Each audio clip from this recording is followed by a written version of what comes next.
All right, all right, all right, all right. Welcome everybody to When the Right One Comes, the men's edition, week number 34. Greetings, everybody. Come in, come in, come in, come out, come in wherever you are. I am Bishop Greg Davis, and I'm Bishop Greg Davis, and I'm your host along with these great men of God on tonight. And I'm going to turn it over to Frankly Speaking Frank to welcome everybody, introduce our panel, and kind of call y'all names a little bit. Well, pray everybody is doing well tonight. We've had an adventurous weekend. Some things went by. The Grammys were last night, so I know that we have a lot to talk. Hey, Lynch, how you doing, man? Good to see you. I know we have a lot of interesting things to touch on tonight, so I'm anxious to get to it. Let me introduce our panelists, our esteemed panelists. It's rare that you get this caliber, this high caliber of quality of men all together in one space to discuss women in dating from a male's perspective. I want y'all to keep that in mind tonight that as we're talking from a man's perspective on women in dating. Next to me, one of the original kings of Christian comedy, brother Broderick Rice. Say what's up to the people, Rice. I'm excited. Then next to him, the prophet with the red wall, the one and only, the right reverend prophet, Dr. Orrin Perry. Say what's up, Perry. Good, good evening, everybody. Then on the bottom, the one and only, y'all love him. I mean, the ladies love him in the comment section. They always talking about his smile and his bald head and just his demeanor. They just love him out there. The one and only Pastor Herbert Johnson. Say what's up to the people, Johnson. What's happening, family? What's happening? Then above me, we got another bishop on the panel, though. The right bishop, Antoine Jackson. Say what's up to the people, Yo, Bishop. what up, good people? I feel a turn up in my spirit tonight, so Oh, I'm goodness. excited. And then next to him, we have the newest addition to our panel. He's worldwide. He's so worldwide that his nickname is Global. It don't get much bigger than that. The one and only Joe Global. Say what's up to the people, Joe. What's up, everybody? What's happening? And I am Frank Ray the Third, aka Frankly Speaking. Do me a favor, those of you who are in the comment section now, would you tag at least 3 people? Tell them. Matter of fact, let's go on tonight. Tag 5 people. Tell them to come in tonight. I need you to hit that share button. I don't see enough sharers coming across my feed. If this is your first time, I want you to put first time in the comment section. Let's see how many first timers we got tonight. And then tell us what city and state that you're watching us from. And then I'm turning it back over to the one and only. We are his brainchild. There would be no when the right one comes if it were not for him. This was his idea. He's been doing this for 10 years. I'm talking about the man with the pretty white beard. It's Greg Davis. Thank you, sir. Thank you, thank you, thank you. Oh, Joe, Joe sewing early tonight. I see you. You must have had a good promotional weekend. Them day parties was good. It was a wonderful weekend, Bishop. I don't even lie to you. It was a good evening. great weekend. Good evening, Lauren. Good to have you. First time. Good evening from New Orleans. So again, this is a men's. Antoine, you say a lot without saying nothing. I love you. Yes. First timers, I love them. Mississippi in the house. Hey, y'all. First time. Oh, hey. Darshina Katie Wilson. All right. Darshani. You know her? You must know her, I Joe. don't know her at all, but y'all, you know, Oh, we ain't gonna butcher no name tonight. corrected that name kind of quick. You know, you have Yeah, to how watch you Joe. know? Have to watch Joe. You know, I I'm know. in Because he Atlanta. global. I'm in Atlanta, Georgia right now. So yeah, maybe. You global, dog. You global. You ain't got that name for nothing.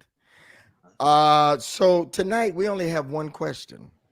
It's going to stem from did it on Clubhouse earlier, and I was going to do something altogether different, but it was actually requested by a lot of the people that's on Clubhouse. And Joe wasn't even there, so he didn't even know what I'm talking about.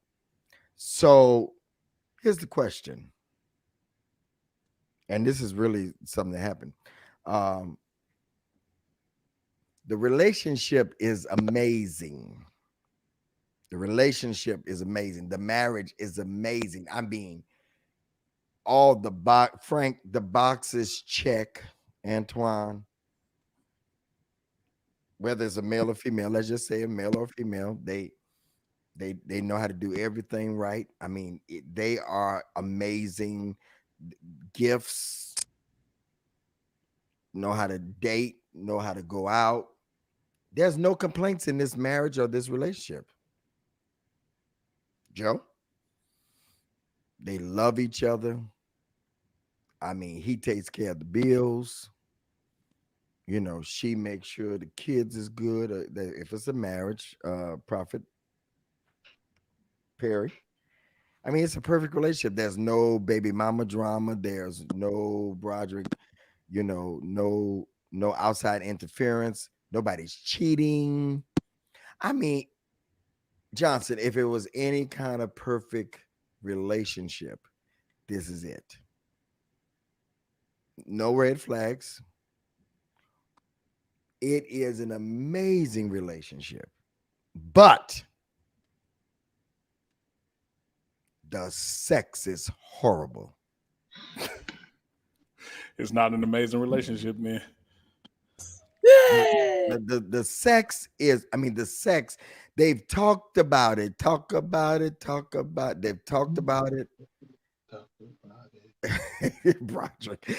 They've talked about it. She's told him what she like. You know, they want some fellatio, you know, tried it. And What's fellatio, Bishop? Joe. They've just Google, put yourself on mute and Google. I'll Google it. Or ask Siri to tell you. You do know what fillet, it has something to do with the face, right? Okay. They've talked about everything, like they've tried to make it work, but the sex, one of the partners, whether it's the male or female, it's horrible. But Antoine, the relationship is good. So can a relationship survive? This is some kind of stuff we're going to talk about. Can a relationship survive with the sex not being good? I mean, we talked about it earlier in the Clubhouse. Is sex everything?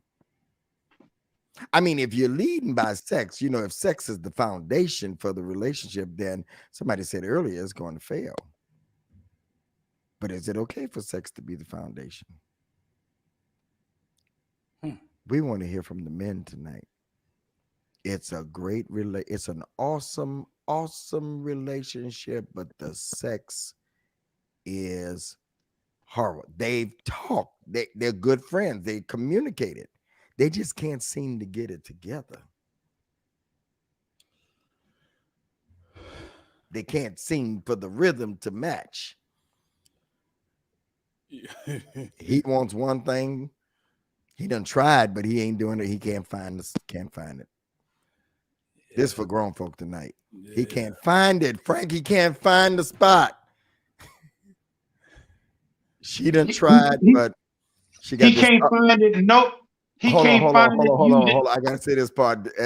Since Antoine just went to the dentist last week, he was like, right. She trying, but she got this bite. No, she bite the man. Oh, you figure out whatever bite I'm talking about. My God. Johnson, if we're doing too much tonight, tell us because we don't want you to lose your church, Got especially around anniversary time. Hey, yeah, Equation Church, y'all go to bed tonight. Y'all go to You told your church to go to bed. I'm letting loose tonight. I ain't holding nothing back. when you say she got a bite, she got an underbite, overbite. All I know, she got a bite. Leave it alone. I think Perry is done. I don't know. I'm gonna pray for my brother Perry tonight. I think he might be feeling better tonight. My God. So it's a perfect relationship, but the sex life is just horrible. You know, sometimes I feel Frank really needs to say something right now. Sometimes people do bait and switch. Oh, They Bishop. bait you in and say, I can do all that. And then they get it to me, I ain't doing that. Huh. Oh, Lord, Bishop. It's so much in this conversation. Who's going to start it? I see something on Frank, Bishop. I see something on Frank. There's an anointing on Frank tonight. Oh my You feel it, you, Joe? You feel it, see? I feel it, Broderick, in my spirit. You know what? I feel that same thing. Oh my goodness. Y'all and the comment section is wrong. Perry ain't even gonna help me. He just sitting over there with his mic on mute. Y'all funny, man. Y'all for real too, ain't it? Well, we'll jump. We'll double team it. How about that? Come on, Frank. You can open this. Oh, I thought Antoine finna. Okay. No. The relationship is perfect, but Perfect. the sex is terrible, which suggests to me that the relationship is not that perfect. Okay. There is a glaring. Yes, let's say need. There's a glaring need that's not being taken care of. Now, when it comes to him not being able to find a spot, my question is, has he read any books? Has he watched any videos? They done tried everything. Like- They just can't. They just can't. Yeah. I mean, okay. Let's even say he likes oral sex, but she don't like to give it. We can even go. Now, see, that's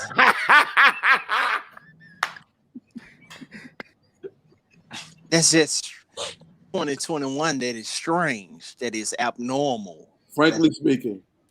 That's abnormal. Y'all putting me in the bind tonight. No, come on, Frank.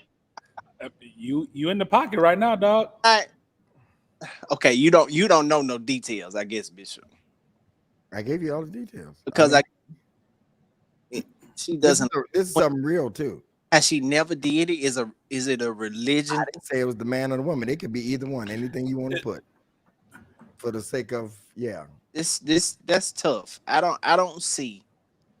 That's talking the first person. Stop talking about them. They just the example. Okay. Yeah, I don't see how a man or somebody said this childish that they don't like having oral sex. That is quite strange. But yeah, I don't see how a man or a woman can be properly fulfilled in a relationship if the sex is not where they desire for it to be, because simply saying it's not where you want it to be suggests the fact that you have an expectation and a standard for that area of life that's not being met. So I would think that means you might have a little experience, because you can't really miss what you never had. Mm-hmm. So I suggest, I guess these would be two experienced people. So I know those of us on the panel, we have a certain standard, a certain thing that we're looking for to tickle. Maybe I don't need to use the word tickle in this case, but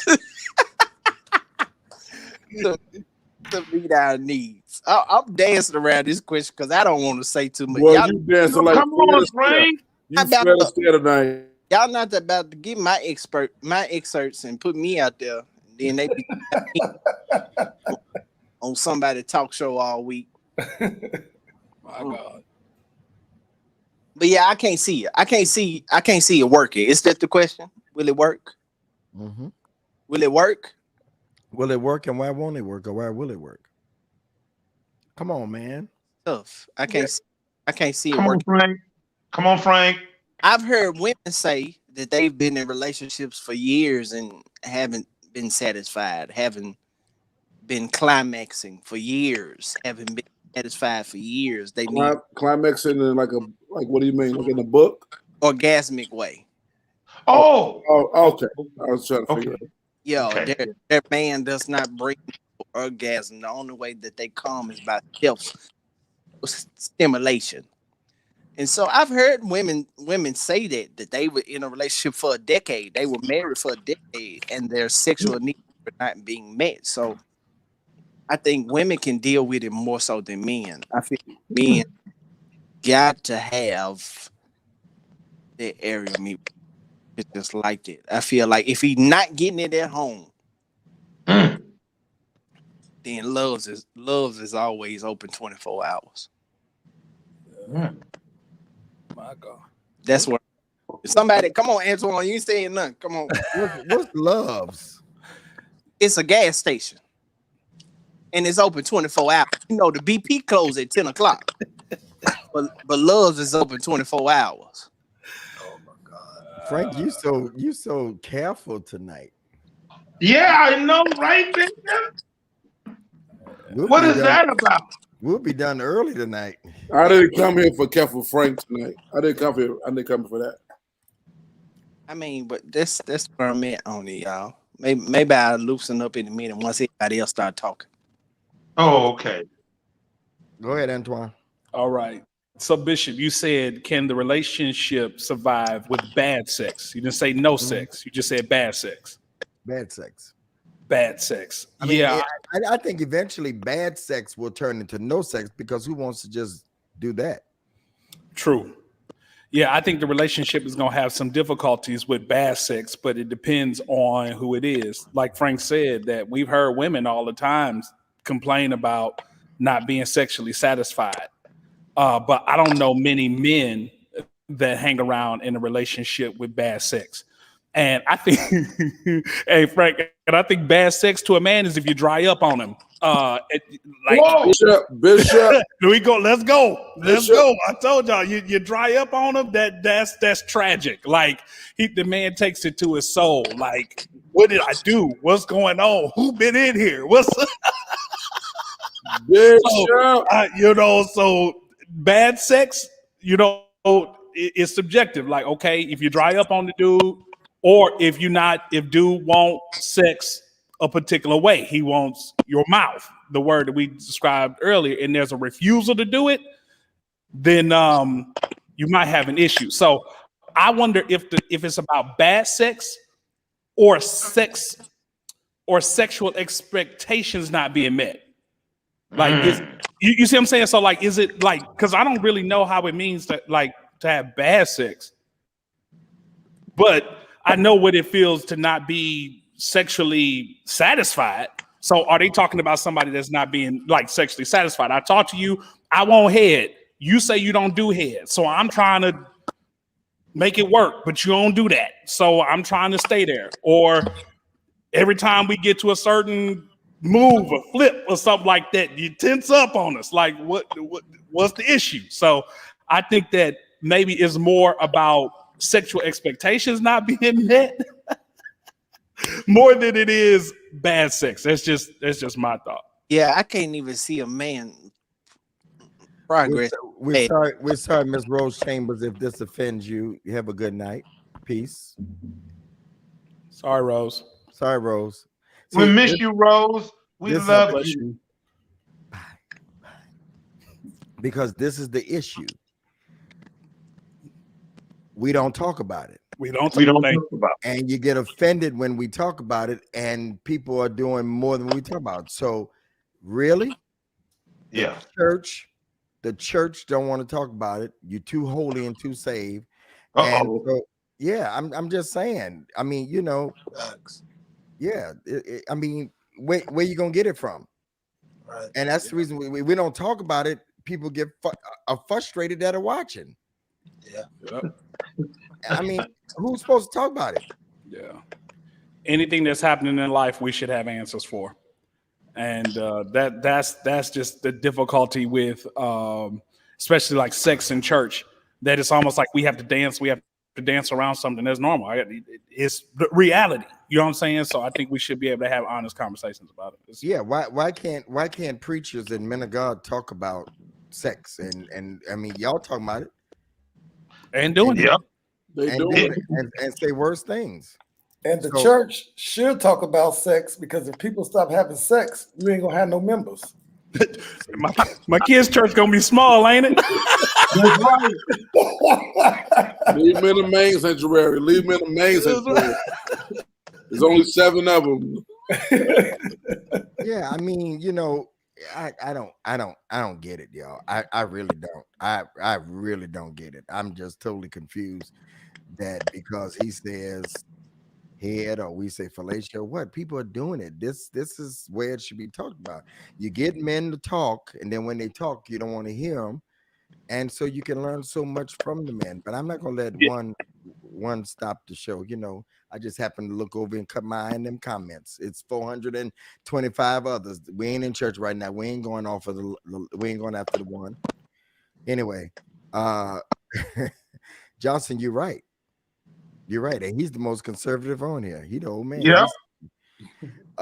So were you done, Antoine? Yes, sir. That's Okay. my thoughts on it. Joe? Bishop, you know that I have enjoyed enjoyed being a guest on your show on Clubhouse every chance I get. I wasn't on it today because I was in the air flying to Atlanta during the time that the show started, so I couldn't join. The only room that I've ever hosted, and I've only been a guest on stages on Clubhouse. I only hosted one room, Antoine, and that room was, why can't the church talk about sex? It's the only room I ever hosted, one room, the entire time I've been on Clubhouse.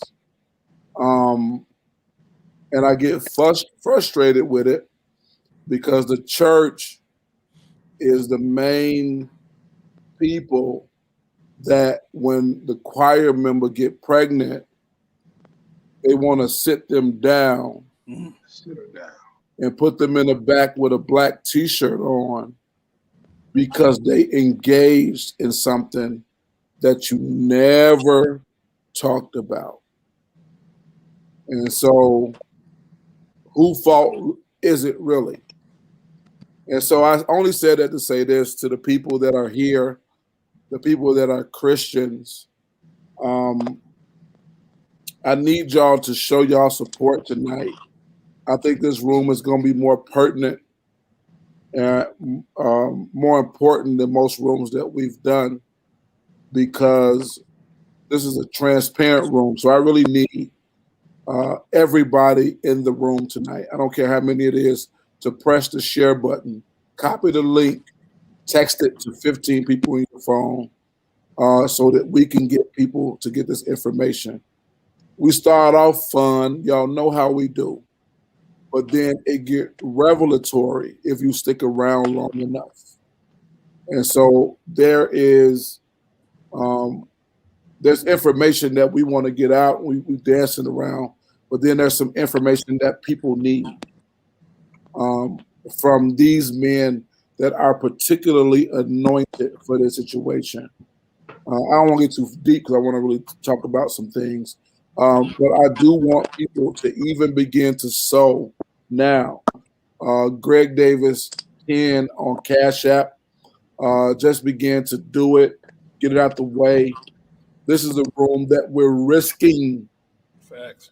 We're risking Facts. parts of us to have this conversation. And I need y'all to show y'all support so that we know that we're able to do rooms like this, information like this, and that you appreciate it. So please begin to sow now. Even if you got a $40 seed, Greg Davis 10, a Cash App, begin to send it right now, $40. Everybody that's in the room, make sure you share and let me know that you're sharing it. So as we know about sex is that the older we get, sex become less important. Our libido slow down. Things change. Passions change. And so it's not as important. I can't say that for everybody. But for the most part, in relationships, sex is not the driving force to keep relationships together, but it is very important. For the most part, most men can get a tune out of any trombone, which means we can make our way around a space if it's available to us. But I think one of the issues that we have is that you don't have the privilege of having eroticism because a lot of us have misplaced our passions and put them in the wrong place. We have romanticized relationships because we felt a connection with people. That should have been your business partner. That should have been your best friend, should have been people to help you build things together. And then you place them in categories. You can place them in categories that they don't deserve to be. And then you expect that the passion to be there. Because if you love somebody, I remember, Bishop, and I don't want to get too off subject. My mother got sick. She had a stroke. It wasn't one of those strokes where you lose the movement of your left side of your body. It was a stroke that affected her mind. And I always had a phobia, Antoine, for false teeth. I always had a phobia for them. I didn't like it. It was disgusting to me. My mother in her nursing home, she was out of her mind from her stroke, and she walked up and she took her false teeth out her mouth and put them in my hand and walked away. I took those false teeth, I rinsed them off, put them in a napkin, and put them where they're supposed to be. Usually I would have went crazy because I have a phobia and a crazy thing for them. But love will force you to do things that you're not used to doing. Love will inspire things to come out of you that you didn't know that was inside of you. So if a woman or a man have set a rule in their heart, Broderick, that they will never ever put their mouth in certain places, if love don't inspire you to change your mind about things that you said you would never do, things that you want to be good at. Because when I love somebody, I want to make sure that the food they like is on the table. When I love somebody, I want to make sure that every one of their needs is being met. I want to have conversations. And I think that we have changed the dichotomy of what communication is, Frank. So now there are certain things that we cannot talk about and we can't discuss. And Bishop, there's only about, we're in full gospel. Me and Bishop is in full gospel. I've been in full gospel since the beginning of it. It's 100 bishops, maybe, I don't know, maybe more. But there's only about 5 guys that I call my bishop. And I say that with all sincerity. Bishop Davis is one of them. Bishop Simon Gordon, when he do marital counseling, Bishop Simon Gordon is the regional bishop of the Midwest Regional Conference for Full Gospel, who I serve personally. He put up a chart about sex in premarital counseling, about what you will do, what you won't do, what you gotta have, what you won't have, and all that, so you can get it out your system and so that your partner will know what to expect. And so we have to have communication with people that we love, And a lot of times we communicate when we're arguing, when we're upset. Y'all not sewing. I need y'all to start sewing to Greg Davis 10 and Cash App right now. I need y'all to start sharing. We need to have communication about what we like. And if I'm marrying you, I shouldn't be embarrassed, because today I might like breasts. Tomorrow I might like thighs. Yesterday I might like dressing up like police officers. And tomorrow I want you to put on a gorilla suit and jump off the refrigerator and tell me you're the queen of the jungle. I need to know what you need, when it changes, and how we can work it out together. And if we communicate and if love is there, love will inspire you to change what you said you wasn't going to do into what you're going to do, and do it gladly. Because I'm going to tell you this, and I'm going to be very transparent, Antoine, and y'all going to put me off the show. I know I'm not coming back next week. I know it, Frank. I know y'all not inviting me back. I know it. But I'm the type of person that's only aroused by the response of my sexual partner. I can only be turned on when I see my sexual partner is enjoying what I'm doing. And so when I like you and when I love you and when I'm into you, I'm going to do everything to hear that noise. It's y'all fault, ladies. Y'all started when I was a little bitty baby. Come here, Joe. Come here. Give me a hug. Show me that. Blah, blah, blah, blah. You start showing me what response I get from my presence and when I'm around. And then when I get in the bed with you, I don't hear you. And so when you're looking for me and you're trying to find out what I'm at, Antoine, I need to find, y'all going to find me where the noise is at. Who's making the noise for me? Who's making the noise for me? And so, I don't know about these other brothers on stage. They ain't got to agree with me. They ain't got to click no mics. They ain't got to say nothing. But we going to go after the noise. We going to go after the pleasure. We're going to go after you being pleased. And if you want to see a man aroused for real, show him that he's doing something right. Show him that he's hitting that spot. Show him that you appreciate what he's doing through your noise. My God. So let me ask you a question. Perry, he said the communication. I saw a lot of people responding to the communication piece. Where does the communication, where does that start? That you tell somebody what it is that you like or want? Where does that start? I think that it starts initially when you really find out that that person is someone you want longevity with. I think that the expectation should always be mentioned. Me personally, can a sexless marriage or relationship or bad? As soon as you said it, Bishop, my mind went to The Color Purple with Celie and Mr. You know, Mr. just get on and do his due, you know, and that type of situation. Without sex leads to intimacy.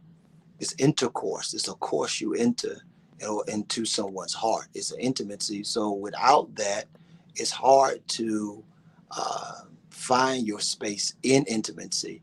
I think a lot of times sexless marriages or relationships die because it's not just love, Joe. I think it's, as you said, passion.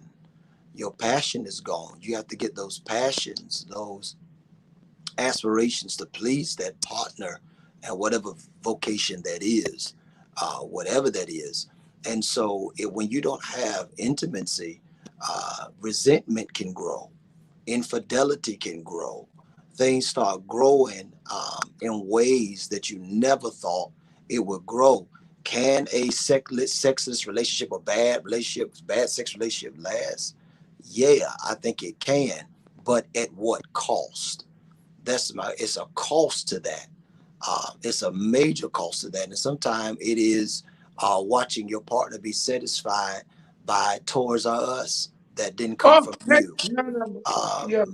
you See, know, yeah. toys. They start going to pornography. They start doing all these various things, and which in essence you begin to have you begin to watch your partner enjoy someone else besides you, which can lead to a threesome.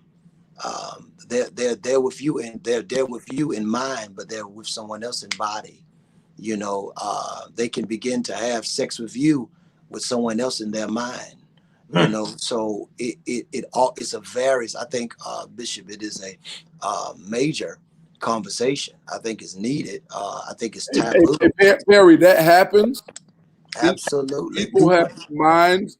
Think about other people while they're having sex with somebody else. Absolutely, they do it, and that you begin to think that you're pleasing them when in actuality it's not you, it's someone in their mind that is.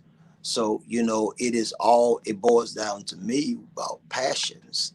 It's about your passion. What are you willing to give? What are you willing to do? What are you willing to give up for this person? So the lack of sex, can it last? Yes, but at what cost? That's my thought pattern with that. And in that case, Perry, I think you should just. I think it's. I think you might as well just not even be together if you got to seek other. You know, because my thing is, if I gotta cheat, you know, and I know there are those that would say, well, there's nothing that should lead you to cheat, but being sexually frustrated because you're not being pleased. And okay, so let's go here, Johnson, Broderick, everybody. Mhm. How much of the relationship should be about sex? Is it 30, 30, 30, 60? I mean, 30, 70? Is it 60, 40? Is it 50, 50? What is it? Is it 80, 20? How much of a relationship? It may not be the foundation, but how much of a relationship, how much of the relationship and percentage wise should be about that? They're great people together. They move mountains. They cause walls to fall. Hey, It's Banda. all Yeah. power. There's nothing impossible. Nothing impossible. And we're Well, standing here. Oh, I'm sorry. Them walls fall just took me out, Bishop. Sometimes you gotta stand when you do it. Yeah. What'd you say? When you said them caused them walls to fall, I know I was being funny about the boys' song, but Walls. Walls. no, y'all going somewhere else. But they can't get it right sexually. How much of that? Okay, all right. You know what? I want to see the comments of the people. I want to see the comments of people. Somebody say 50, 50, 50%, Yep. 70, 30, 75, 100. 100. My God. Wow. Sonya D nasty. 30. Okay, here we go. 33% connection, I mean, she go in. 33 communication. You know, go back, Melinda. You're going too fast. I want, no, yeah, she had different percentages. That's okay. 60, 40. Here's Moni. The next one is 100, 100, 50, 50, 50, 50, 80, 20. My God. I kind of agree with the high percentages. I don't think it's 50, 50. But I mean, you know, 10, 10, 10%. Uh-oh. Oh yeah, Evangelist says it's 10%. Anitra Cannon, But not that dolly off. 75 morning, noon, and night. Ooh. See what I'm talking about? See, Come and on. then Oh, he woke.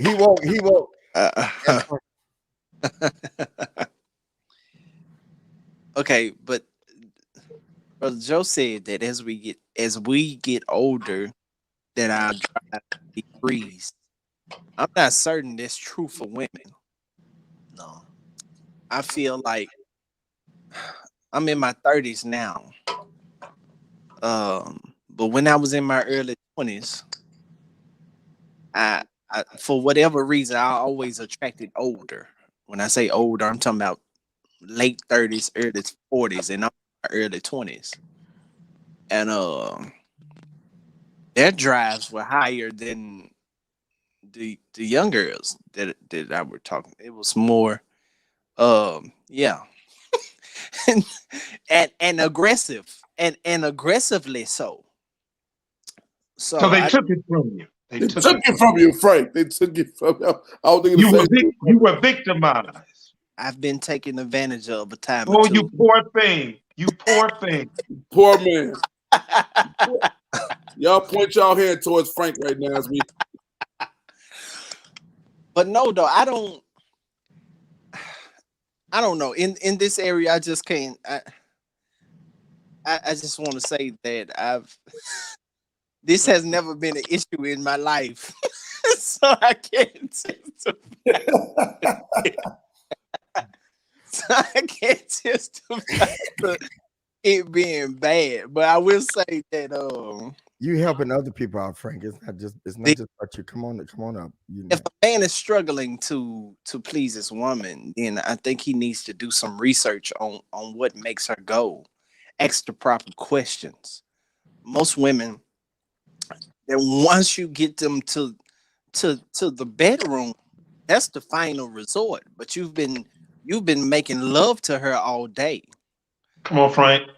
Been sending a little text to her all day, telling her how fine she is, what you thinking about doing to her. So you're already opening her up mentally to the bed. That makes that part easy. Open. Touch right now, God. Touch Okay. right now. But the floodgates open by the time Hey, you get to bed. God, everybody got these songs. You shouldn't wait till you get to the bedroom to turn your woman on. You mean your wife? Yeah. I'm messing with you, Frank. I'm messing with you, Frank. There's a movie that Tyler Perry did. I can't think of the name of it, but the lady was married. The lady was married, and it was this guy that was coming on to her real strong. Temptation. Yeah, the guy had money, and you remember on that scene on the elevator or in the office or whatever, he was telling her what all he was gonna do to her. So that woman went home to her husband, caught her husband in the kitchen, and tried to get her husband to take her in the kitchen. But he was like, "No, we took no shower yet. Let's go to the bedroom."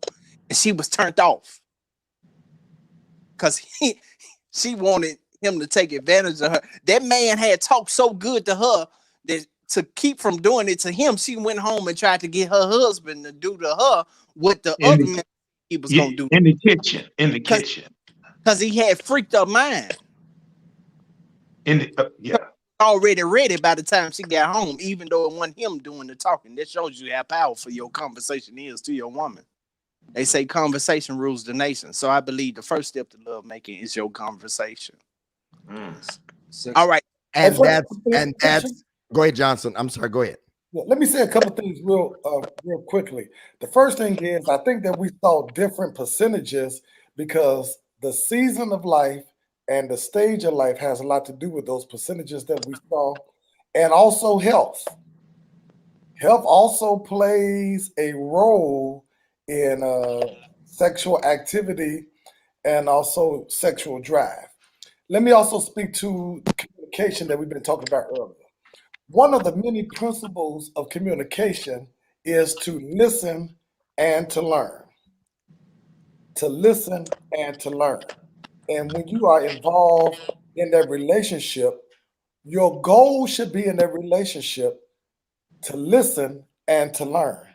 Listening to that person's expectations, what they like, what turns them on, what drives them. And then, even if I don't have the capabilities yet, having the desire to go to learn what I need to learn so that I can please my mate, my spouse. I think, Johnson, we have those conversations in the wrong time. Y'all need to start asking people, the person you're with, in the middle of it, baby, what you like? What you want me to do next? How you want me to do this? What kind of pressure you like on this thing? What kind of? No. We need to get specific because things change. Things change. Imagery changes, and if we have an open conversation about these things, could you imagine if a woman, you the most vulnerable place you can be, you're naked and you're laying there, and your wife is right over you, and she say, "Baby, tell me how you want it. I don't care what it is." I remember that they had my crazy self doing marital counseling, Bishop, and we had this woman in our church that was an evangelist. She was too saved. Hey, And she came, and her and her husband was sitting in the office, and I don't know why they had me doing counseling. I was young, and a woman said, "I don't know what's gotten into him. He got demons and monsters and devil in him, so crazy." I said, "What happened?" She said, "We were making love, and he whispered something crazy, something freaky, something monstrous, something out of the pocket in my ear, and told me something crazy in my ear." And she said, "What am I?" I said, "At least he said it to you. When you shut him down, when he was trying to tell you what he liked or what he was into, whether it was crazy or whether it was different or whether you wasn't expecting it, he was telling it to his wife in the most intimate place. Now you telling him not to trust you again with his truth or with his information, because there's somebody out there, Frank, that don't mind hearing what he was saying. There's somebody out there that will love to hear him communicate what he like and how he like it, and using words that you're not used to hearing. Because the bed is undefiled. Antoine, am I right? You've been telling me this. You're right, sir. Bible. And so if a It's the man book. tells his wife what he likes, your problem is y'all so saved that y'all trying to have PG-13 sex in a triple X-rated world. And a man don't want soft porn sometimes. He want hard porn. Because if I be honest with you, when I was married, I don't know about anybody else that been married before.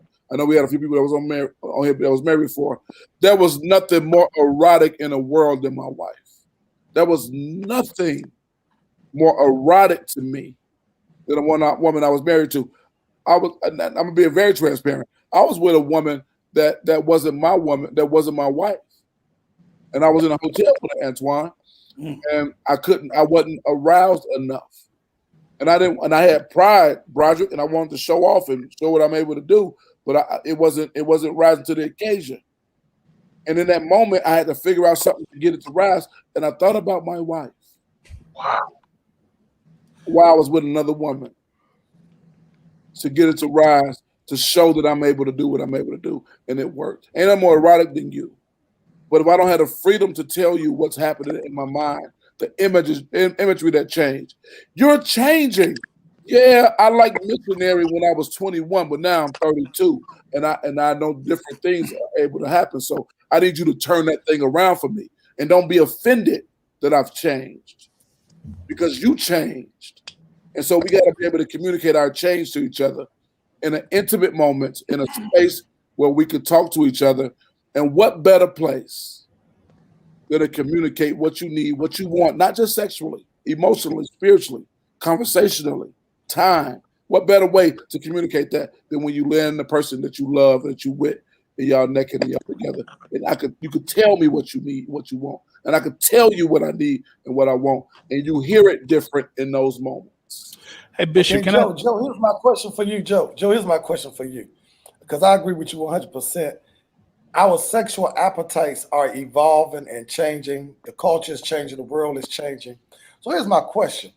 With that being said, since we know that, since it's all around us, it's even on regular TV now, why do we have such a problem with communicating this in the context of our private relationships? We're talking about everything else. We're talking about money. We're talking about bags. We're talking about being a power couple. We're talking about everything else but that. What is the emotional and psychological mental blockage that keep us from going there? because but before I just think that that's so personal. I think that that's so for a man. If you tell a man that he's not, just think about it. If he's not performing like you want, he takes that personal. That's just my opinion. He takes that personal, like he's failing. I mean, that's your, I mean, lack of a better word, that's your manhood. For a man. That's my opinion. But you asked Joe, go ahead. But the problem is, the issue is that we gotten so good at being amazing at doing the wrong thing. The issue is because we've had other sexual experiences. You think that you're good to everybody because you was good to your baby mama. Your baby mama might like something special that the rest of the world don't like. And so same thing with baby daddies. And so if we cannot have this communication, and if you can't wrap it up in the package to where it don't offend a person, and you tell a woman this, baby, try it this way tonight. And then she say, okay, I'm gonna try it this way tonight. Right? You gotta, and it's all about what you say. The problem is we try to communicate through argument. And I don't like the way you did it no way last night. And I don't like how you did it with your face and your mouth and your tongue wasn't doing the right thing. But if you say, baby, try this tonight. And then when they do it like you like it, go crazy. Make the most noise you ever made in your life. Get up and do cartwheels and fix sandwiches. Noise. No. You got to do it. You got to do it. Because if you don't do it that way, noise. Now, come on, man, keep it real. If you got something that you did and the woman responded a certain way, you store it in your mind that I need those points from her. And I'm going to do it that way every time. After this, I got it when you wrap up. I'm gonna put it in that lap for him. I'm putting it in the lap. We all preachers on this panel, except for Joe, brother Joe, no preacher. Well, he bootleg. But... I know, but we go ahead. You will admit that your output is different when you're speaking to a room that's responding. That is nothing like the climax of the moment, the preaching moment, when you and the audience are talking to one another. Mm-hmm. It makes you go harder. Yeah. Harder. Say harder one more time, Frank. It makes you go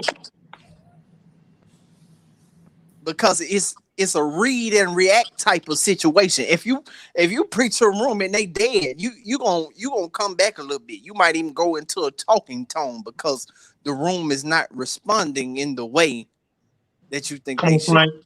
It's the same way. It's the same way in the bedroom. That's what Joe's saying. The more noise she make, the more gonna try to go because talk. At least think you making her. But I like noise too, but the body never lie. The body never lie. The body lie. Can I add this too? I think that, for you, for our sisters that are watching tonight, as a pastor and as men on this conversation tonight, I think we do owe you an apology. Not that we've done it or purported it, but the more that we talk about sex, the more I start to feel sorry for women in the church, because oftentimes in our effort to teach sexual purity, we've taught sexual suppression. What? And that impact has impacted marriages, because oftentimes we will teach you, we'll teach you purity or celibacy or abstinence, whatever word you want to use. But it's almost as if we teach you to stay completely away from sexuality when that's inappropriate. Because sexual morality has to start with correct understanding of sexuality, right? So not the avoidance of sexuality, but the ability to have the conversation. And this is one of the reasons why I tell people, like, when you start dating somebody and you're attracted to somebody, attraction don't just mean I like the way you look. I may have actually had sexual thoughts. That does not make you the devil. That does not mean that's temptation. That does not mean that it's Satan. That's not none of that stuff that the way we have taught. And because we've not been able to really teach that way, I think that we have purported as a body, oftentimes suppression that causes us to be inappropriate sexually or not be able to have the best sexual experiences within our relationships because of the way that we've taught it. So I'm sorry for that. One of the reasons why we're having this conversation tonight is because we want you to find that freedom and understanding that, listen, this ain't youth church. Like I said this to somebody the other day. They used the scripture that said free youthful lust when they were talking. And I said, well, what do you do when you're not youthful no more? This ain't youthful lust. This is a body that didn't have sex before. I know what sex is, and I'm not going to sit around here and act like I don't want sex either. Like, y'all not going to push me into that. Like, you're not going to rob me of my humanity. And I think the reality is, I think that we have to do a better job of giving permission for people to be able to have these conversations in their relationship. Talk to your man. Tell him what you want. Tell him. Let him share with you what he needs. And when y'all find that safety together, I'm telling you, your sexual experience will be something that's just incredible. So just wanted to add that to this conversation. Hold on. The issue is what you just said too. We don't understand. And I just said this on the interview at 7:00. I just did. People, the lady asked me, she said, what is one thing that you hate about or don't like about the church right now? I said that we're not transparent. That we're not open, that when we begin to be open, then it's strange because what he just said, he apologized because we don't talk to y'all about this. You don't understand you only understand my divinity. Yep. You don't understand my humanity. Yep. You throw up my humanity. I mean, you don't understand it because I could be in the cleaners and they mess up my suit, and the first thing they say is, "You're supposed to be a preacher." Ain't got nothing to do with you messing up my suit. You know what I'm saying? I'm just right. I paying money for you messed up my suit, and I'm gonna respond because I paid money. So we have to. It's conversations like this, and it's people like Rose that left, and it's really our fault that she left, not because of what we said, but because of what hasn't been said in the past. Yes. Or wherever, I saw somebody else say, "Oh, I'm uncomfortable with this too." We're not saying nothing that y'all don't say. Y'all just don't like us saying it. You want to say it, and then when we say it, then we're wrong. Or nothing that they think, or nothing that live in their spirit. Like, it's natural. Right. But Bishop, I was just thinking and listening to Bishop Jackson and listening to you. I was just thinking, one of the reasons why people are uncomfortable is because we have not normalized what the scripture has commanded us to do, that is, teach about sex and sexuality. Yes. And even to the point that when sexuality is done right, it does happen in the context of spirituality. That's one of the reasons why the Apostle Paul says that the marriage bed that we come to know is undefiled. But I was just thinking, I am going to begin to have classes in my church on sex and sexuality. And I think it's a great idea for us to bring in experts as well to deal with both sides of it, the human side, the biological side, and then there's the spiritual component too that we need to deal with it. I think that will help normalize these conversations as they take place, and people will have more healthy relationships in the area of sex. Yeah, they're gonna kick me off the island like Joe, but I think the reality of the matter is, especially when we're talking about marriage, the thing that just perplexes me is we talk about marriage and we push people down the aisle of marriage, and it's like, bro, you see that the Jewish people arranged the marriages at 12 and 13 years old before these people actually experienced puberty. So think about the confines in the context of this conversation. And then we 30, 35, 40, 42, 50, you know what I'm saying, having this conversation when your body biologically is doing something on its own. So what do you do to biology? And I tell people that this is the issue. The Bible tells us what we ought to do because he knows we don't do what we ought to do. So why is there judgment? Because the reality is he knows we don't do what we ought to do. But I think that we don't know how to have these conversations because we feel like it's going to push people to sin. Freedom and awareness actually is where you actually learn discipline. Where you have understanding is where you actually put in the gates. But where you don't have understanding, remember the Bible says without a vision, people cast off restraints. Yes, right? sir. So you wild out when you don't have clear understanding. You don't have a clear mental image, a clear mental picture. Well, if pornography has been our clear mental image, if our uncle touching us and raping us and molesting us has been our clear mental image, if my mother and my father never taught me about sexuality, I just heard them go in the room and heard some noises. And then if I go to church, and then only thing I hear is scandal about sexuality in church, how free do you think these people gonna be in their marriages? Yeah. When it's constantly purported as negative, it's constantly purported as nasty or dirty, and then Lord have mercy, if we wrap the conversation of spirits around it, I'm like, I ain't read none of this crap y'all put in the scripture about this stuff. And so then when you put that and wrap that around it, then we wonder why it's impacting relationships in a way where they're not able to be healthy sexually. And we learn sexuality in our adolescence from other children. Right? Yeah. And the problem is that we coming up with a child's mind about sex. Talk. And then we just want to get what we can get as much as we can get it without having real restraints. And then you get to the church rewards us for not being delivered, but being discreet. And so the more discreet you are, the more you qualify for the hierarchy. Jesus. Or for the episcopacy, or for these offices when we operate in discretion. And then we have senior pastors and senior bishops tell me, Doc, it ain't what you do, it's how you do it. Eventually, we have to have a sincere spiritual understanding of what sex is and what it represents and what it communicates. Because if we have the information on Perry, then we will respect it more. And it will stop just being recreational. Yes, sir. And it'll just stop being masturbation with somebody else in the room if we get the information from a place that we're supposed to learn everything about. Well, here's the issue. It's hard to talk about it when you're sleeping in two different rooms. Yes, sir. And you're sleeping in two different beds like Lucy and Ricky. Mhm. Okay.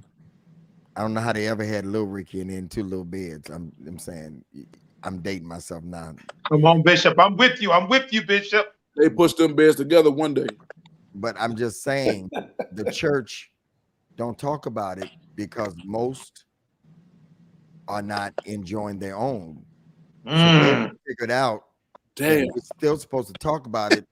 And maybe while we're talking about it, we may run up to the altar with our own and say, me and First Lady ain't been doing good, but we delivered tonight. We getting all of y'all delivered. I'm just saying, we know that ain't gonna happen. But Joe, the reason why it's not being talked about is because a lot of marriages, I mean, y'all got contemporaries, you got friends. It's not just in my generation. I lived that life, Bishop. That's Yeah, the life I it lived. too. I lived it too. That's what I'm saying. Yep. You know, What do you mean you lived it, Bishop Jackson? I lived the sexless marriage while coming to church and faking happy. yeah. I lived But you're intelligent. You're educated. that. Don't mean being good people don't mean you can have a good relationship.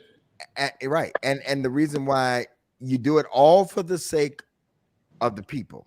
Absolutely. And you think you fooling the people, and you really not, because they already know that you're not together. They can tell. No People are not- chemistry. People are not dumb. Yeah. You know, you come in separate cars. You know, I told y'all this story before. I had 3 different homes. I had a place here in Detroit because I come for the Word Network on Fridays. I had a place in Delaware. because I preached at my church in Delaware, and then we had a home in Pennsylvania. They didn't know where I was. I was never in the home in Pennsylvania because I always had to preach or be on TV. I was gone so much that when she moved from the big house, after all the kids were gone, she got a place that could not. This is how I knew it was over. My clothes couldn't even fit in the place that she got. I'm like, where am I put my clothes? You don't be here, no matter.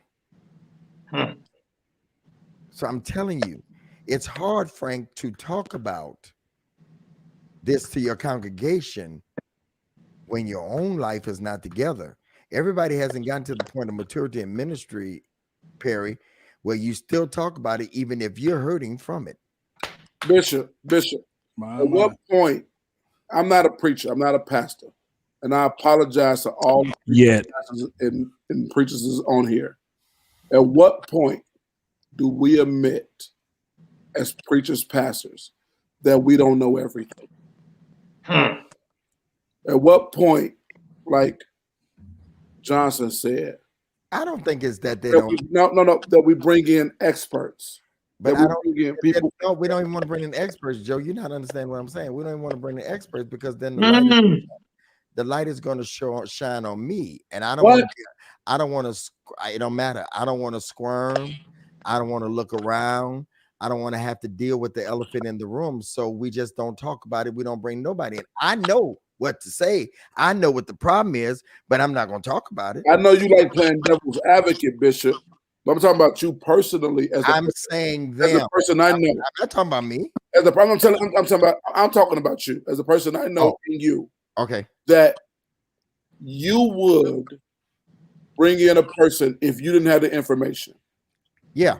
And then you would sit in the audience with the rest of your congregation and learn with them. Now I would. Back then, I was just like the people I'm talking about. Okay. All right. Well, then that makes sense. At some point, we got to get past these. No, I mean, I got freedom 10 years ago. I've been divorced 10 years ago. When I walked away, lady asked me in an interview, what does freedom mean to you? Liberation. When you're liberated and you could just say whatever you want to, not recklessly, but you're free, And so, no, Joe, I was that person. I wouldn't have, no. I mean, Pastor Kim talked about, if you don't do what you're supposed to do, then Susie will do it. We talked about it, but we didn't talk about it. We talked about it to them, but we didn't. Yeah, I'm telling you, it's not talked about in the church because most of the guys, come on, Ray, I know guys. I'm telling you, I know a couple that was married for 17 years. And for 10 of the years, they had no sex. Wow. Living in different houses. No. Well, let me say this. She didn't. I don't know what he did, but she didn't. This is what's going on. I'm telling y'all this. The stuff I'm telling y'all, I'm not telling y'all there. I'm talking about stuff I know about. Bishop, I think that we all know about it too. I think it's more about denial because everything that you're saying, even the members that attend those churches, I mean, they know. I just think that the church has focused so many years on presentation, style, and swag, everything that is worldly and cultural. We have not really taken serious what the scripture teaches us, and that it is okay to have these honest conversations. And so I do think that for many guys, I don't want to deal with it either because I don't even want them to ask me no questions. I have a question. So some of it has something to do with that as well. I want to ask a question, propose a question. Is it more so cultural than church-wise, as we would say? That came up earlier. I think it's more so cultural. Said earlier. The black church. I don't think it's church. I think it's culture because we was taught, don't ask, don't tell. It ain't none of your business. Bird and bees. We was taught. So I think it's more so culture, and I think the culture has sculptured our Christianity more so than Christianity is sculpturing our culture. So a lot of us have cultural Christianity more so than Christianity itself. Even biblically, God was offended that Adam knew he was naked. So it was normal to be naked. It was normal to be nude, you know. So I think that goes back to what Bishop said. Excuse me. Transparency. Going back to that, culturally, grandparents, even my grandparents was in 2 separate rooms. And as Bishop said, so I think it's more so killing the culture of what we consider sex is and what sex is not. Because there are a lot of shotgun weddings. There were a lot of various things. So I just think the culture has polluted the perspective of the church more so than the church has polluted itself. So I want to ask that, propose to the fellas, do y'all think it's more so culture than the church itself? Pastor Perry, let me say this too. I think within the context of the question that you're asking, it also has something to do with culturally how we measure success. How we measure success. So if I'm a bishop or if I'm an apostle, pastor, or whatever, and I'm gone 40 weeks out of 52 weeks of the year, and I only come home on Saturday morning to kiss my wife and my kids, then I lock myself in the room to get ready for Sunday, and then I leave out Sunday night or early Monday morning, how am I really going to have a healthy relationship? You was with me all my life. I was about to say. Well, you know, Bishop, I started preaching when I was 14, so I was real about these guys. I was real about Clay Evans and E.J. Jones. Yeah, so you know that's how I moved. I was gone at one while almost 300 days out of the year. Yeah. Man, and so those marriages, a lot of, if we're gonna be honest, a lot of those marriages was designed for the church in the first place. Sexuality and communication and all that was never on the table. That's right. We're now trying to put it on the table and introduce to a new generation of church people, if you will, that it is okay to deal with these issues. But back then, Bishop, when you was coming along, that stuff was never on the table. It was more about my role. It was all about the size of my ministry, my platform, my church. It was all about that.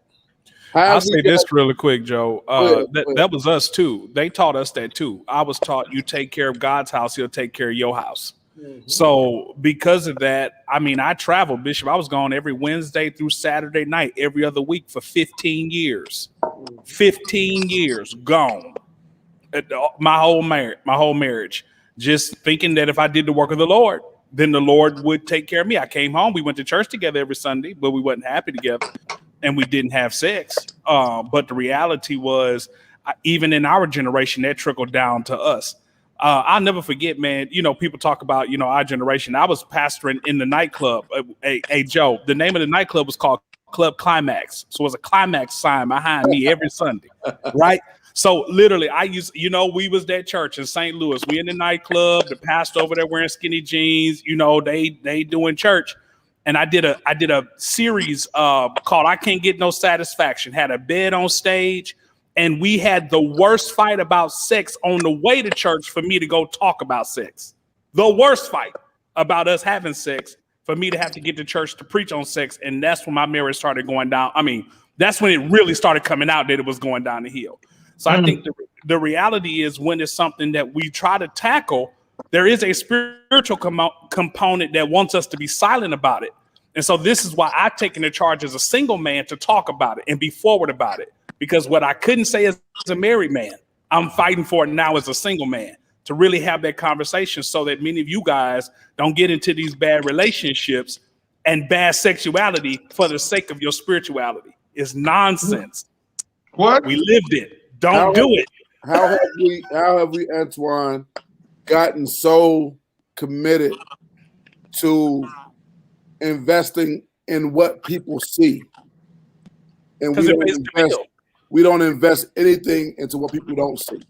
It pays the bills, Joe. I understand Oh, it pays the here y'all bills. go with the truth again. I've been in a paid mortgage house that was unhappy. And I think one of the things that we have done with not being able to understand intimacy right, us not teaching intimacy properly, is that it dampers and it dilutes our relationship with having intimacy with the Holy Spirit, because we don't understand intimacy with our wives and our spouses. And so Yo. no, we can't request intimate things, even in a spiritual realm, because we have been dampened by having those questions and requesting intimate things in our home. And so now we keep everything surface and mundane. Bless me, God, bless me, God, bless me, God, bless me, God, bless me, God. But we don't have specifics. We don't have specific things that's tailored to who we supposed to be right now. And so when we don't have them questions at home, we can't have those questions in worship. And so we need to change. And this is what we have to do, is we got to give people the permission. The 500 people that's watching right now, they got to have permission to be free, to be able to speak about what they need in an intimate setting, so that they'll have the freedom to be able to have that same experience when they're in that intimate place with the Holy Spirit. And I think it's important that as we talk, and we're talking amongst ourselves, but us as being spiritual leaders, the majority of us being spiritual leaders, let's give people the release to be able to have those conversations at home and in the spirit. I don't know if I'm overstepping by saying that. So I want to go back to Perry's, because we never answered that of the culture. Did we answer that? No. So Sorry. Come on, Antoine. I think this came out earlier on Clubhouse, and the people that had been in multicultural ministries said that this is not the issue. It's not. Whoa. Okay. I don't know if that's quite true. I think they talk about it more than we do. They educate people more than we do, but those scandals be popping in the white churches. So it cannot be that. No, I would give them, if I had to grade, I give them a higher grade than us. But Well, they at least talk about it, whether they walk in it or not. That's two different things you talking about. But I'm talking about even at the level that it still needs to be taught about. They're still not doing it at their level. They are talking about it, but they're not going as what we're talking about tonight. You're not going to find too many multicultural or even white churches having these conversations. They're going to do what Bishop talked about earlier. They're going to do the sermon. They're going to do the teaching. They're going to have the bedroom on the stage. They're going to do all that, but they're not going to go further than that. Yeah, They're not doing that. That's true. I worked in human resources, so a global white evangelical ministry for those 12 years, and so I saw some interesting things. I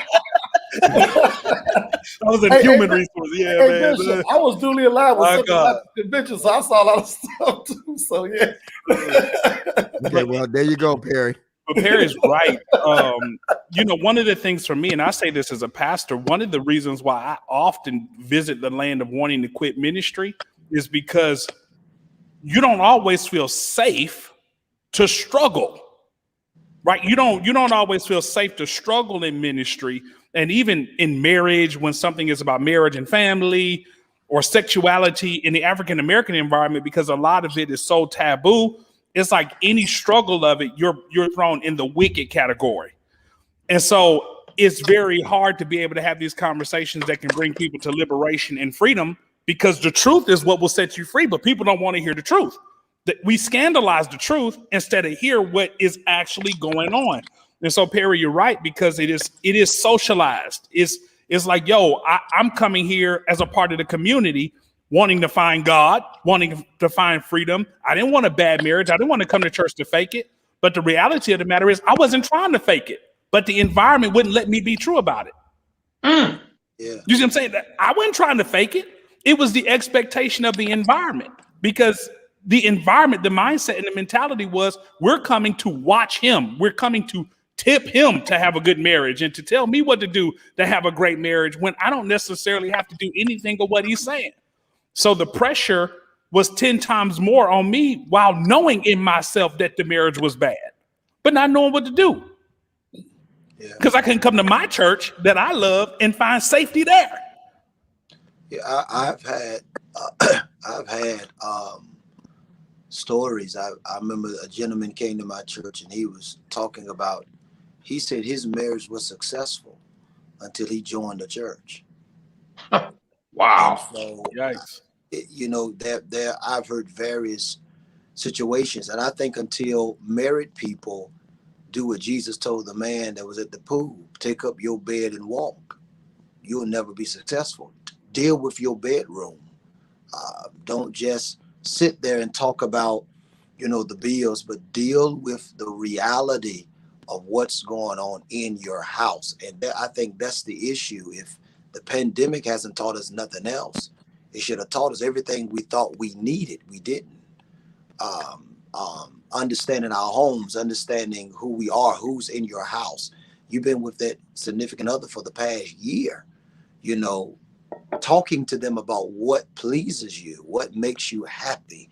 You know, I think we have to get back to the basics instead of us talking all of this stuff that has nothing to do with the sustainability of who we are together as a married couple. Again, I agree with you, Bishop. The reality is, I think the culture is killing a lot of things we've been taught, is killing a lot of things such as our marriages. And you just said it, and Bishop just said it about sex. That's one of the taboo words. You don't hear it. I was taught in church, and you said it, Bishop Antoine, about sexual suppression. People are suppressed. We was taught don't even look. But, you know, but me as a little boy, I remember rubbing on the young ladies' legs, the mother's legs, because I liked the feeling of their stocking on their thighs. I liked it.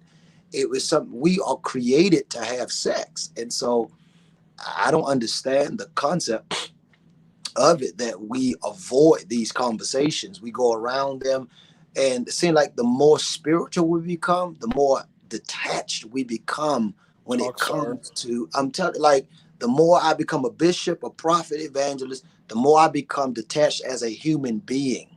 Jesus was human, and I don't understand it. I just don't get it.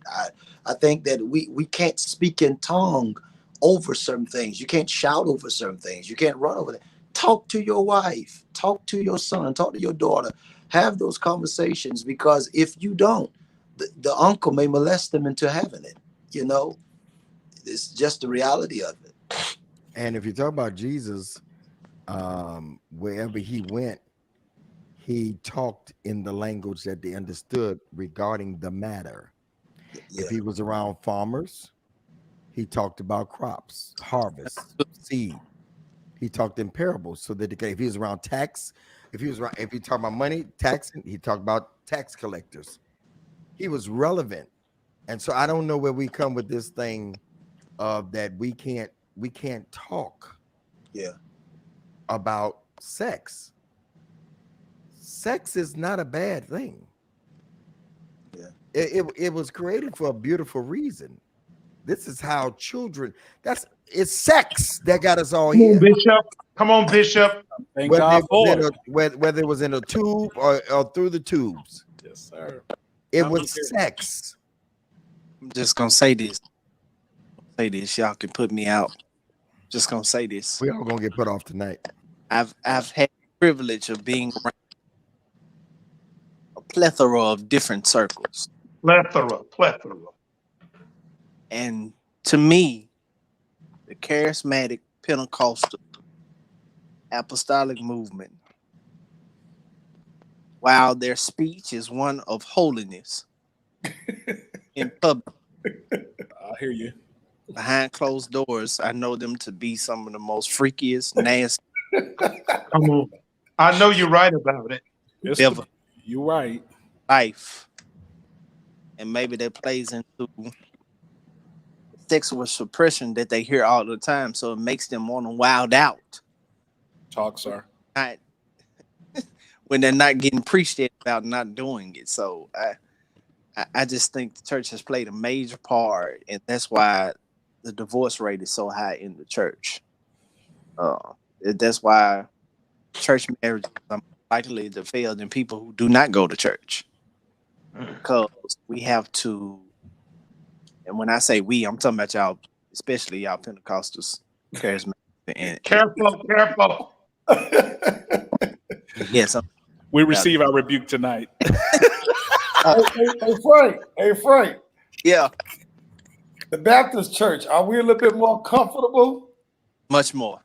Okay.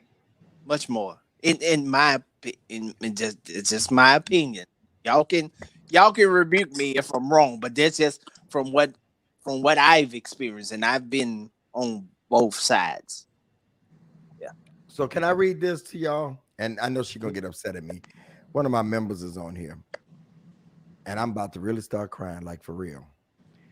So the name of my home church was the Welcome Baptist Church. My grandfather was the pastor.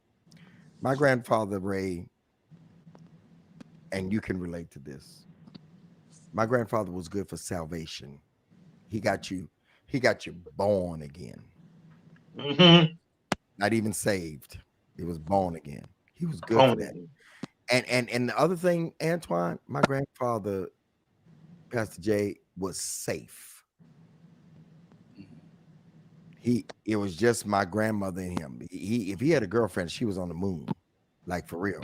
My grandfather was Baptist holiness. If there was any such a thing, I knew where he was all the time. He was either taking my grandmother to work or picking her up, or he was at work or at the church all the time. He was a saint until my grandmother died. Then he started back smoking. He started making wine because he missed her. He missed her. Yeah. So he, when she was living, no, he wasn't doing none of that. And my grandfather loved her so much, he married her. I'm telling too much of my family business. He married her while she was pregnant with my daddy. She was 15. He was 20-something. I don't know. She was young.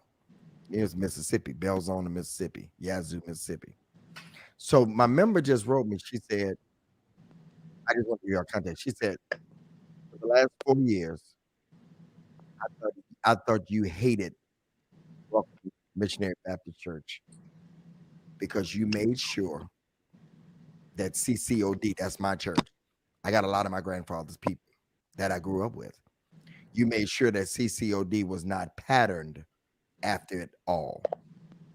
But actually, Papa, that's what they call my grandfather, Pastor Davis, taught us what we needed to surrender to God, but he didn't teach us what we needed to navigate through this world.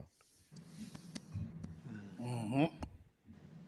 And by us talking now, she gets the reason why we don't do it the way that my grandfather did it. I have a mixture. I have people that I pastored when I was here in the 90s. I have my grandfather's people, and I have new people. So I got 3 different things going on.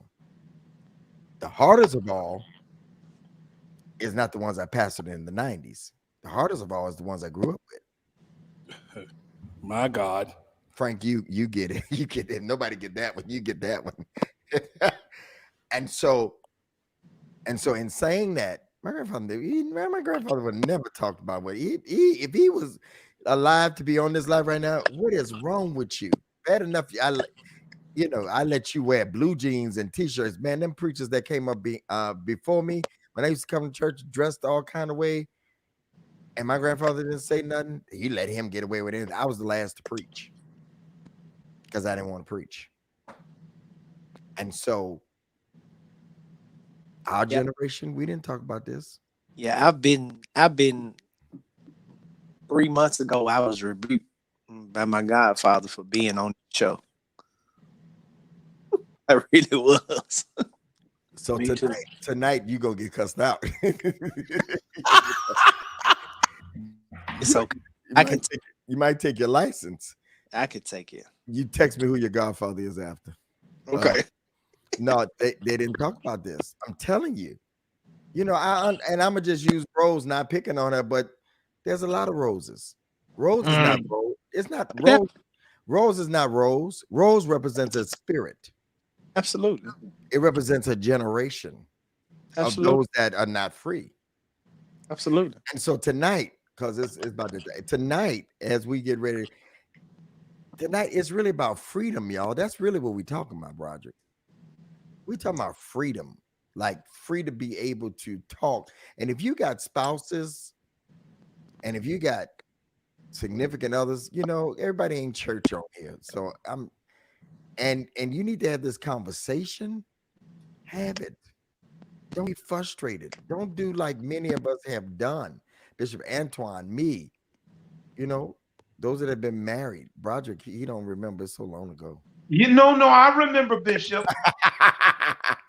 I'm saying don't, and those of you that are not married, and I ain't worried about y'all because y'all ain't gonna do it. But I'm just saying it's about being free, man. It's about being free. That's Christianity is not supposed to have you bound. And I'm not talking about sin and fornication and all that. I'm talking about healthy marriages and people that are doing right. They are living, man. People people that are single, they're having a better time than some, and it's not supposed to be that way. Christians, he made all this for us. I come that you might have life. Yeah. And have that more abundantly. More abundantly. Yes. That's part of the abundance. When the original intent, Christopher, you got a new picture. Look at you, boy. You're looking like a trustee with that money on. I come that you have life and have it more abundantly. Zoe kind of life, God kind of life. He made Adam and Eve to roam around and have dominion and just play with one another. And then come down in the cool of the evening and worship me. That's all I want you to do. They didn't even know they were naked. Man.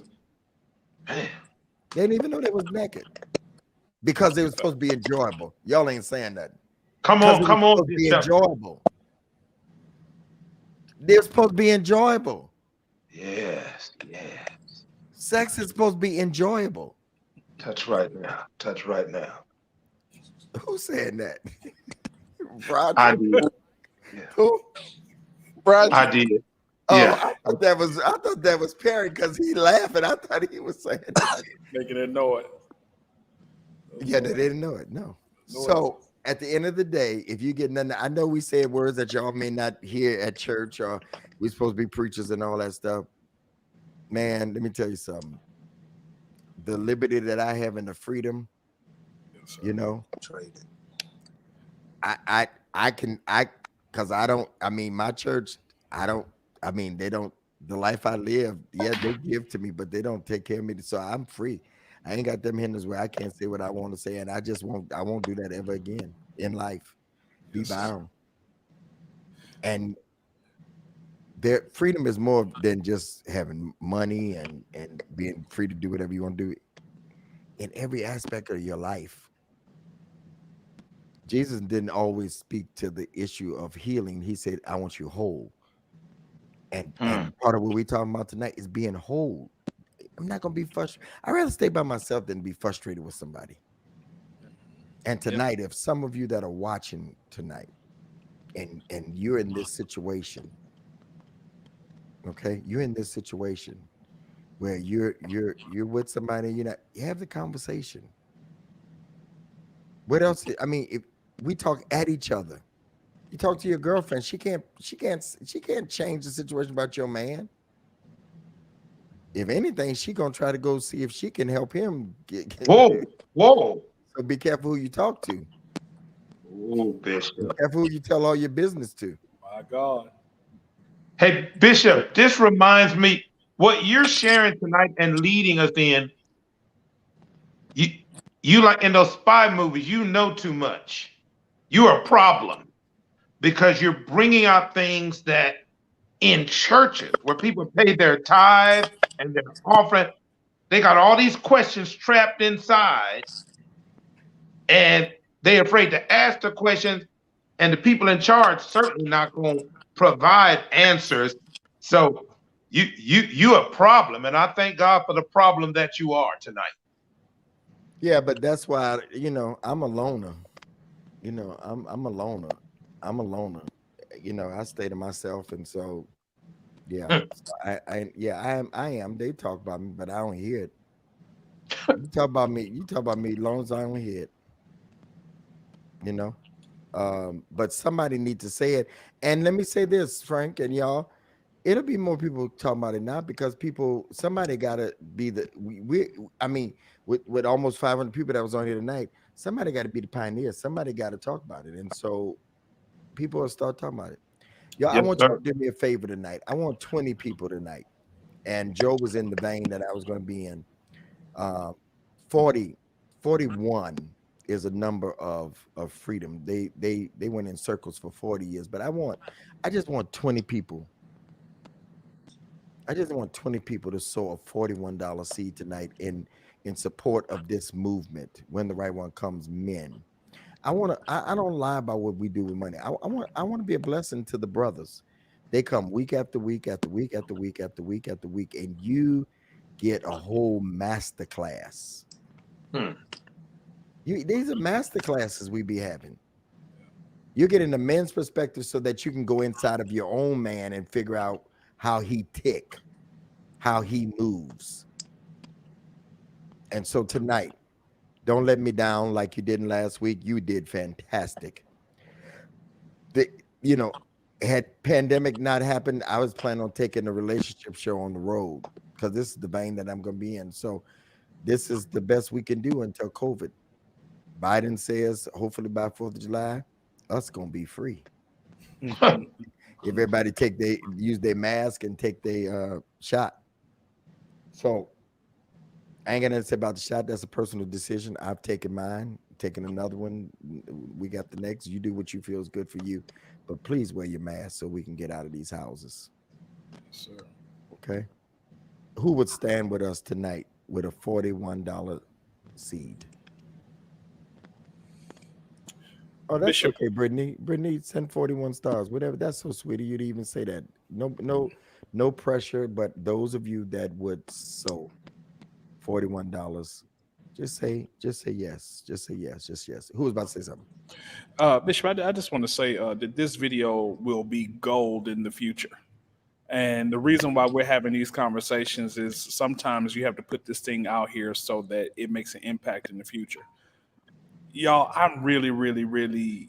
I met my daughter's boyfriend and her family, and his family this past weekend, right? And this is a nuance for me because as a single father, you know what I'm saying, raising my girl, but all the stuff that I've done and all the stuff that I know, I try to have a very transparent conversation with her because I am trying to ensure that a generation does not struggle the way that we've struggled. These videos will help you if you're not comfortable to be able to share with your sons and your grandsons, and you can take this link after we're done with it and you can share it with a brother, share it with your men's ministry. Like we're really being honest on these things. And so I think that it's important for y'all to realize that these conversations are helping us as men truly make an impact, and we are having to apply it in our lives. I'm going to ask y'all definitely to sow. I ain't said nothing, but my birthday is Wednesday. And so because my birthday is Wednesday, let's, bless the fellas. Do it for me. This is what I do. I'm a giver. So bless the fellas, for my birthday this upcoming Wednesday. I'd appreciate that. Thank y'all for allowing us to share tonight. And I want thank you, Bishop Antoine. You're right. This is gold. And I know how you feel meeting the boyfriend. Yep. I know. It's crazy. When my oldest daughter got married, I put my head over my pillow, even though they wasn't nowhere around me. I didn't even want to know what they were doing that night. Another man with your daughter, yeah. Right. So I need Bishop, I'm about to send that $41 for that sister that said that she would send it, but she's in college. So Okay. I'm about to sew for her, but I want her to make names that I'm sewing on her behalf. I want her to. Is she still here? The college young lady said you're gonna send 41 stars. 1, 2, 1. 1, 2, 3, 4, 5, 6. I need 14 more of you tonight. Just 14 more of you. 14 more. Joe had problems with his there she goes, Brittany. Brittany Mills. Thank you, Brittany.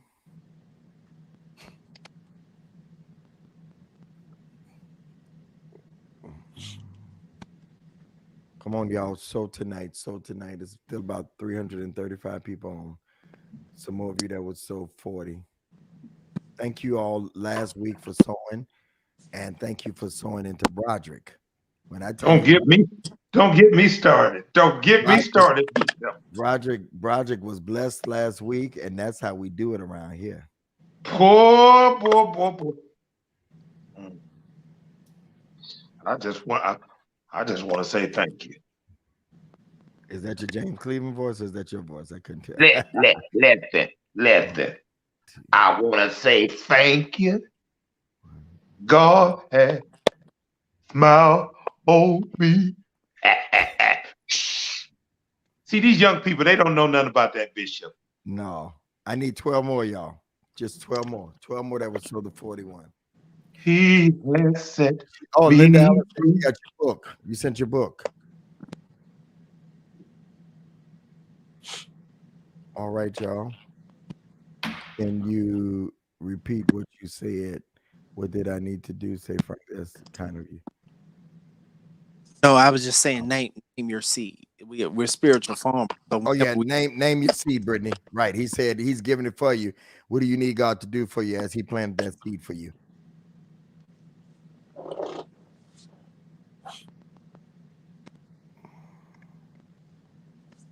Thank you. Bishop, I'm on my device that I normally sow from, so I have to wait until I get off the platform, but I'm sowing my seed tonight.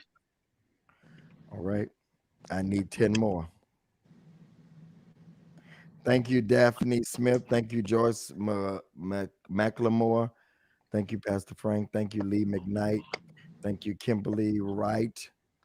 Thank you, Evangelist Gail Johnson, Stephanie Edwards, Jessica, Tanisha Taylor, Lisa Lazarus for 21, Eddie Mae Robinson 25, and Joe gave 50, and Dr. Perry gave 50. Oh, thank you so much. Antoinette, $100. Thank you. Wow.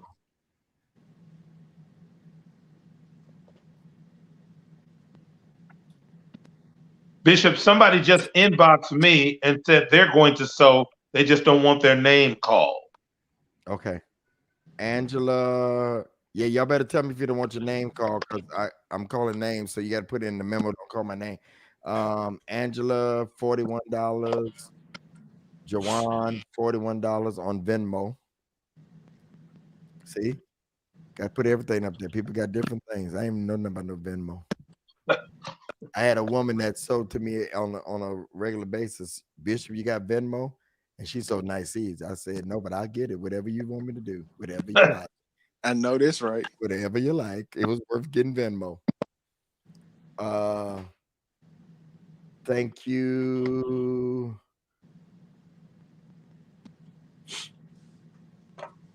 See, I just believe God speak to us, Perry, and because I'm a prophetic person. God does speak to us to sow into certain things as it relates to your prosperity, your blessing. But then there's just times you just say to people, just support what we're doing. That's what we got to do. If there's no great earthquake or nothing, sometimes in a small voice, just sow tonight. Sow into what you enjoy. 34 weeks. Lord have mercy. Think we might end the season when we get to the 52. 52 weeks. Oh yeah. Ashley, thank you. Kimberly, thank you. If I can get 7 more and we be out of here. I was tired tonight, y'all. I got a sinus headache. I'm looking at Perry struggling. I got a sinus headache. I ain't doing that, but it's inside it is. Jesus. Tamara Bailey, 41. Thank you.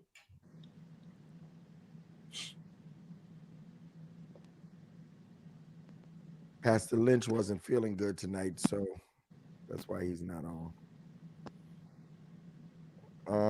6 more of you tonight that would. 6 more of you that would, and we are there. 6 more of you. Thank you, Christopher. Christopher says he's sowing. He's not just counting the money today. He's sowing. Appreciate you, Chris. You know, I saw a comment, Bishop. I was trying to let it slide, but somebody said that we need a balance on the show. We need a man on the panel that believe in God's word. Whoa, wait a minute. Well, the word became flesh. Come on. He walked among us. What? And we beheld him. Yeah, the word became flesh. So, What you're not gonna do? Come on, Bishop. I'm gonna keep this spirit so I can finish getting these last 5. That's what I'm gonna do. Hey, Papa. But what do you mean? yeah, What do y'all mean? I think sometimes we trade our people are wearing necklaces, but they're really yokes. Uh-oh. You know, we have bracelets and they're chains. And I think Bishop said earlier about freedom. Freedom comes with a cost. There's no leader that spearheaded a movement that wasn't scrutinized. And I call those individual curse breakers, individuals that went against the grain. And so, like Bishop said, sometimes you don't need to always, sometimes the greatest revelation is when you become it, when you become what you're looking for. And even tonight, I believe why people are so, and I just felt that about that freedom. It's so easy to be bound by an opinion that's not even from God, people's perspectives that aren't from God. So why are you giving tonight? Always give towards your freedom. Let freedom ring tonight. Just give because you believe. Give because of yourself, you know, your marriage, your relationship. Bishop said he wasn't feeling well. I'm not feeling well at all, but either way, I believe that freedom is so important that we give. And while you're giving it 41, I sold 50 for me, you know. Sometimes it comes with a cost. It hurts to be free. And so you give, just give tonight and believe God for whatever you need God to do on your behalf. We always talk about Black history and we always talk about that, but it's nothing worse than to be a mental slave, enslaved to another man's opinions. Just because you have, just because I have a red wall, just because I have lights and camera and action, doesn't change the fact that I'm still in jail. So I say that, you know, everybody has some form of prison that they're in. Somebody has something. You can paint it up, you can put pictures in it, but you're still bound. Jesus said this, why be bound when you can be free? Yes, sir. Just give to that. Give because you're free. Tonight, I believe that this conversation, as Bishop Antoine said and Bishop Davis even said, is going to be golden. I believe it because this is something that's not talked about. It's overlooked, but we keep seeing children. We're seeing teen pregnancies. We're seeing things. Have those conversations. I'm pregnant and I'm 16. You know, have those conversations and ask God to heal you from things that could keep you bound. Ask him to free you. I believe that. Be the spearhead for your family tonight. Be that one. You know, we tease Pastor Johnson a lot, and really, he is our balance because Yeah. Yeah. he is our balance. And you know, I look at him a lot when we start talking about stuff. You know, look at his look because and I'm not saying that in a bad way. I'm saying that because I respect him, even though he's young, much younger than me. But I know he comes from a different school of thought, and I don't ever hear my heart. Thank you. I didn't look on Zelle. Thank you, April, and thank you, Kyra McKinney. I don't know if y'all the people that we ain't supposed to call your name, but I did. I'm sorry. Um, I look at him a lot, you know, because I'm liberal. I'm out here. Like I'm on fast track liberal, you know. I'm so liberal when it comes to certain things, you know. Now there is a limit with me, you know. Well, I'm not gonna go into that. Come on, Bishop. Set Yeah. us free. You know, I think, you know, drugs is not a negotiable for me. I think you go so far, you know. I would say something else, but I don't want to offend that community neither. Right. They're Like not ready. women are all around us, so the temptation of a woman is strong. You know what I'm saying? But certain things you have to go after and look for. This is just my opinion. So Yeah. where I'm liberal, I do have boundaries. Now it's a fool that don't have no boundaries. You Yeah. know? You got to have some boundaries, even in liberty. But I just want to say, they said, you know, with Frank Red, we already got somebody that's like that. Pastor Johnson. Yeah. Exactly. He brings us in. Thank you, Angela Phillips. If I just get two more, we'll be good to go. Appreciate y'all tonight. I want to do this. He didn't ask me to do this, but it's really just for everybody that want to. And that is Marlinda, can you put that up? I'll put it right there. Y'all be a blessing, Bishop AJ, if you want to bless him for his birthday. All right. Yes, sir. Happy birthday, Doc. Happy birthday. bro. Happy birthday. We're not Thank forcing you to do it, but his birthday is Wednesday, and we're gonna start doing that so y'all got to tell me. But just like we are blessing the project, people make up their mind what they want to give to. You know, when I tell you y'all bless project, he was still 2 days later. I'm still getting seed. Sir, it's still happening. Keeps happening to me. So there's Bishop AJ's. How old will you be? Be 39. All right. Young man. Yeah, man. On the way from 40, Doc. One more, man. I'm trying to ride it out. Life changes at 40, buddy. I heard. Oh, I heard. I turned 59. I'll be one away from 60. I can't even. I mean, it's like it just happened like fast. I don't feel 60. Maybe when I get 60, I'll feel 60. No, you won't. Yeah. But anyway, y'all bless Bishop AJ. Thank you. If you would like to. It don't make no difference. He's the newest one on or whatever, you know, whatever you feel led to do. Do it. And so, what'd you say, Roger? No, I'm just saying, get ready, sir. Well, They're coming through. Y'all are so kind.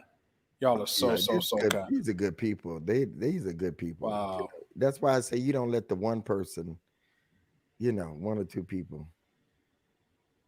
Frank is our Peter. Frank is Peter. Thank you, Pastor Lynch, for the seed. I saw your seed. Wow. He'll cuss you and cut you. That's right. Yes, sir. All right, y'all. Any announcements? I do have we couldn't get the flyer up because it wasn't a PDF, but on the 6th of April, it's almost sold out too. Like, oh, she got it. Look at you, girl. Let's take Bishop. You can get it up. If not, okay, let's take Bishop AJ down for 1 minute. I'm gonna put Bishop AJ back up. On the 6th of April, I'm having a media branding and marketing masterclass It's what I do. April the 6th at 7 p.m. or Tuesday. The young men that you see, they are the president and CEOs of Connect Branding out of Atlanta. They brand for AT&T. They branded for Coca-Cola and other major companies. They branded for Full Gospel. And the young man, Levon Lewis, is my original graphic artist from almost 25 years ago. He started off in Tuscaloosa, Alabama, Frank, and he was a artist. He drew stuff and then he put it to graphics. And I did so much business with him doing 7 Days of Glory Time. He built the house, and he said one of the rooms he named after me. I sent him so much. But he moved to Atlanta, and now he's one of the top guys there in Atlanta. And I'm going to tell my story of how I do all I do from my perspective, and then they're going to come in and chime in. I'm going to have other guests. The cost is $150 because it's for serious-minded people. This is for entrepreneurs, for people that have, what is the brand? It is a product. You are a product. You are a brand. What are you selling? And so we're going to be sharing that for 3 hours. It's $150. It's no pressure because, again, I'm only doing 30 seats, and we got, I believe, 17 registered already. And so I want it intimate. I may go over a few, but you can register at gregdavisshow.com. If you are an entrepreneur or you have a brand that you want, you may be the brand. You want to learn, you got to invest in yourself. $150, Lord. You know they charge $1,500 for stuff like this in 2000 for branding, Absolutely, and marketing. So come on. The information, gregdavisshow.com, or it's in my bio in Instagram. You can take it down and put Bishop AJ back up there for a minute, and we're about to go. Let's thank God for Marlinda. Marlinda is my daughter, and she is behind the scenes pushing all the buttons. She's the whiz. And yeah, right. Let's do Clubhouse. Right. Right. Here you go. Don't come in Clubhouse. And so that's it, y'all. Thank you for your giving. Anybody got anything coming up? Bishop Antoine's birthday. And what else? Anybody got anything else? Frank, when you starting back your thing? In the next couple of weeks. Dak Franklin Man, don't speak. nobody take no breaks that long. Listen, I needed some time. I need to focus on some other stuff. Oh, okay.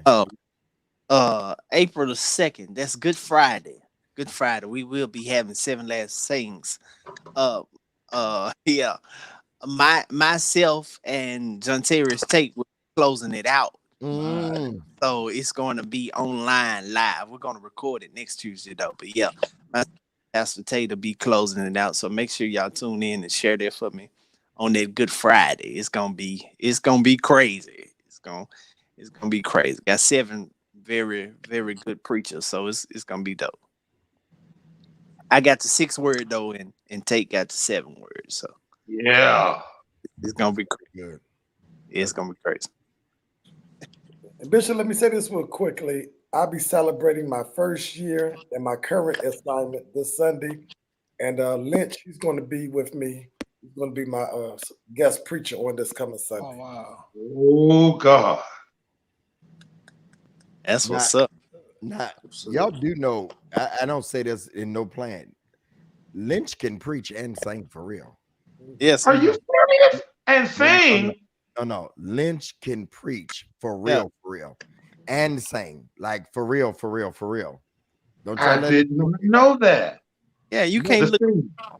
Not be able to. What'd you say, Frank? Said you can't look like Baby Jakes and not be able to preach.